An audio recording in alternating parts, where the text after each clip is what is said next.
कभी कभी ऐसा नहीं लगता कि अंकल सैम यानी अमेरिका खुद को दुनिया से ऊपर समझने लगता है। मतलब समझता तो वो हमेशा से ही है, पर कभी कभी कुछ ज्यादा नहीं कर देता।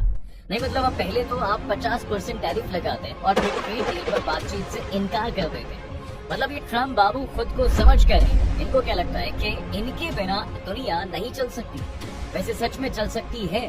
ये फिलहाल तो एक सवाल है जिसका जवाब मैं आपको आज की इस वीडियो में दूंगा, क्योंकि अमेरिकी राष्ट्रपति डोनाल्ड ट्रंप का ये रवैया देख पीएम मोदी ने भी अपने तेवर बदलने शुरू कर दिए। पीएम मोदी ने 7 अगस्त को कहा कि बड़ी कीमत चुकाने के लिए तैयार हो। उसके बाद एक्शन मोड में आते हुए उसी रोज पीएम मोदी चाइना तक से दोस्ती करने को तैयार हो गए। लेकिन एक्शन में पीएम मोदी के दिमाग में चल क्या रहा है? क्या चीन रूस के साथ मिलकर इंडिया अमेरिका को सबक सिखा सकता है? चलिए आपको डिटेल में बताएं।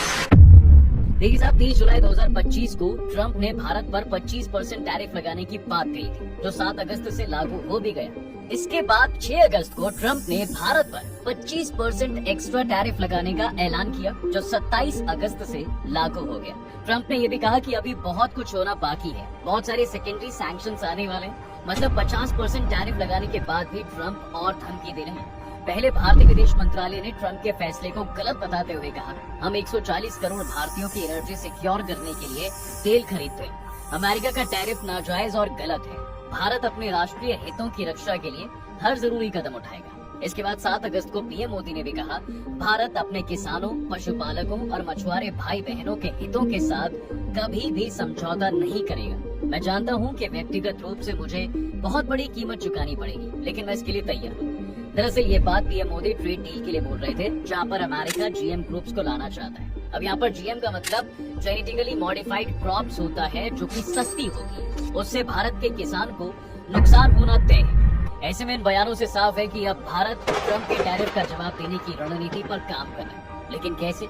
ये एक्सपर्ट्स के मुताबिक भारत, रूस और बाकी ब्रिक्स देशों के साथ मिलकर 3 तरीकों से काम कर सकता है। पहला, ब्रिक्स देशों के साथ लोकल करेंसी में ट्रेड। 2006 में भारत, ब्राजील, रूस और चीन ने मिलकर ये ग्रुप बनाया था। 2010 में इसमें साउथ अफ्रीका को जोड़ने के बाद इसका नाम ब्रिक्स रख दिया गया। अभी इसमें कुल 11 देश शामिल हैं और एक्सपर्ट के मुताबिक ही रूस और चीन का 95% व्यापार रूसी करेंसी रूबल में ही होता है। भारत भी रूस से लोकल करेंसी में ट्रेड करता है। अब वो चीन, ब्राजील और साउथ अफ्रीका के साथ मिलकर एक कॉमन ट्रेड मैकेनिज्म बना सकता है। ये अमेरिकी डॉलर के लिए बड़ा झटका होगा। अभी दुनिया का 60% ट्रेड डॉलर में होता है और अगर ये सिस्टम कामयाब होता है तो दुनिया की इकोनॉमी का एक बड़ा हिस्सा डी डॉलराइजेशन की तरफ बढ़ेगा, जिससे अमेरिका का डॉलर कमजोर होगा। दूसरा, अमेरिका की बजाय रूस से व्यापार जारी रखना। इकोनॉमी एक्सपर्ट के मुताबिक भारत रूस से तेल की खरीद जारी रखेगा। 2018 में अमेरिका ने भारत से ईरान और वेनेजुएला से तेल लेना बंद करने को कहा था। मई 2019 में भारत ने ये मांग मान भी ली थी, लेकिन जब अब उसकी जरूरतें बढ़ चुकी हैं, साथ ही उसे रूस से सस्ता तेल मिल रहा है। और एक्सपर्ट का मानना है साहब कि भारत रूस से तेल ना खरीदने की बात नहीं मानेगा। अगर ऐसा हुआ तो भारत की डिफेंस प्रोग्राम खतरे में पड़ जाएंगे। भारत ये जोखिम नहीं उठाएगा। दरअसल रूस हमारे साथ कई डिफेंस डील में शामिल है और वो हमें सिर्फ हथियार बेचता नहीं है, बल्कि हमारे साथ टेक्नोलॉजी भी शेयर करता है, ताकि फ्यूचर में हम वो हथियार अपने देश में ही बना सके। जबकि अमेरिका ऐसा नहीं करता। अभी भारत अपनी जरूरत का 35% से ज्यादा तेल रूस से लेता है। बीते 4 सालों में रूस से भारत में तेल का इम्पोर्ट बढ़ा भी है। इसके अलावा भारत के 60 से 70% कम से कम हथियार रूस से ही दिए हुए हैं। वो इनके मेंटेनेंस के लिए भी रूस पर डिपेंड है। तीसरा, एक्सपोर्ट के लिए अमेरिका से अलग नए ठिकाने तलाशना। देखिए साहब, अपने एक्सपोर्ट के लिए भारत अमेरिका से अलग नए ठिकाने की तलाश जरूर कर सकता है। चीन, रूस, मिडिल ईस्ट, अफ्रीका और यूरोप में इसके चांसेस ज्यादा दिख रहे हैं। इसके लिए भारत सरकार 20,000 करोड़ रुपए का एक्सपोर्ट प्रमोशन मिशन शुरू करने की तैयारी भी कर रही है और इसके पहले फेज की शुरुआत सितंबर तक हो सकती है, जिसके तहत ब्रिक्स सहित दुनिया के दूसरे देशों में भारतीय सामान का एक्सपोर्ट बढ़ाने पर जोर दिया जाएगा, जहां पर हमारे ऊपर टैरिफ नहीं है और इससे हम अमेरिका के टैरिफ से बच भी जाएंगे। खैर, अब हम तो ठीक है, पर क्या चीन, ब्राजील और रूस जैसे देश इस प्लान के लिए तैयार हैं? मीडिया रिपोर्ट्स के मुताबिक पीएम मोदी रूस, चीन और ब्राजील के नेताओं के कांटेक्ट में हैं। उनकी तरफ से भी पॉजिटिव रिस्पांस ही आ रहा है। ब्राजील ने कहा, ट्रंप से नहीं, पीएम मोदी से बात करेंगे। ब्राजील के राष्ट्रपति लूला दा सिल्वा ने 7 अगस्त को पीएम मोदी से फोन पर बातचीत की और इस दौरान दोनों नेताओं ने पिछले महीने पीएम मोदी की ब्राजील यात्रा पर चर्चा भी की, जिसमें उन्होंने ट्रेड, एनर्जी और डिफेंस जैसे मुद्दों पर सहयोग बढ़ाने पर सहमति जताई थी। ब्राजील के प्रेसिडेंट ऑफिस के मुताबिक लूला और मोदी ने 2030 तक आपसी सालाना व्यापार 20 बिलियन डॉलर से ज्यादा बढ़ाने की बात की है।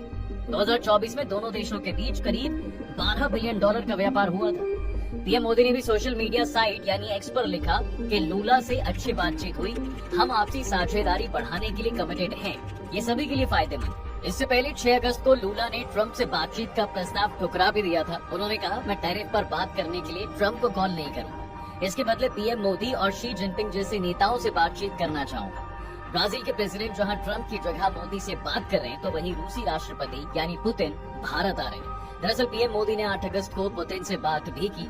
उन्होंने कहा, मेरे दोस्त प्रेसिडेंट पुतिन के साथ बहुत अच्छी डिटेल में बातचीत हुई है। मैंने यूक्रेन पर नए घटनाक्रम साझा करने के लिए उन्हें धन्यवाद दिया। इससे पहले 7 अगस्त को भारत के एनएसए अजीत डोभाल रूस पहुंचे थे। डोभाल ने रूसी रक्षा मंत्री सर्गेई शोइगु से मुलाकात के बाद कहा, अब हमारे बहुत अच्छे रिश्ते बन चुके हैं जिनकी हम कदर करते हैं। हमारे देश के बीच एक मजबूत साझेदारी है। वहीं पुतिन इस साल के आखिरी में भारत भी आने वाले। साथ ही पीएम मोदी 31 अगस्त और 1 सितंबर को शंघाई सहयोग संगठन यानी SCO समिट में शामिल होने के लिए भी चीन जाएंगे। 2020 में गलवान घाटी में भारत चीन सैन्य झड़प के बाद मोदी की पहली चीन यात्रा ये होगी। और जब पीएम मोदी चाइना तक जाने को तैयार हो गए साहब, तो समझ लो कि एक बार वो ट्रंप के टैरिफ का जवाब किस तरह से देने के मूड में है। वहीं चाइना की बात की जाए तो वो भी फुल मूड में है। चीन के विदेश मंत्रालय की प्रवक्ता लिन जियान ने एक्स पर एक पोस्ट में कहा, चीन भारतीय पीएम मोदी का शिखर सम्मेलन के लिए स्वागत करता है। इसके पहले चीनी राजदूत जू फेईहोंग ने 7 अगस्त को अमेरिका को बुली कहा था। ट्रंप का नाम लिए जू ने कहा, धमकाने वाले को 1 इंच भी दो, वो मील भर देगा। अब देखो, इंडिया सबके साथ बातचीत कर रहा है, सब रिस्पॉन्स भी पॉजिटिव दे रहे हैं, पर क्या ब्रिक्स देशों के साथ मिलकर भारत ट्रंप के टैरिफ के असर से बच सकता है? ये सच में पॉसिबल है या नहीं? देखो सब 2024 में भारत ने ब्रिक्स देशों के साथ कुल 399 बिलियन डॉलर का व्यापार किया।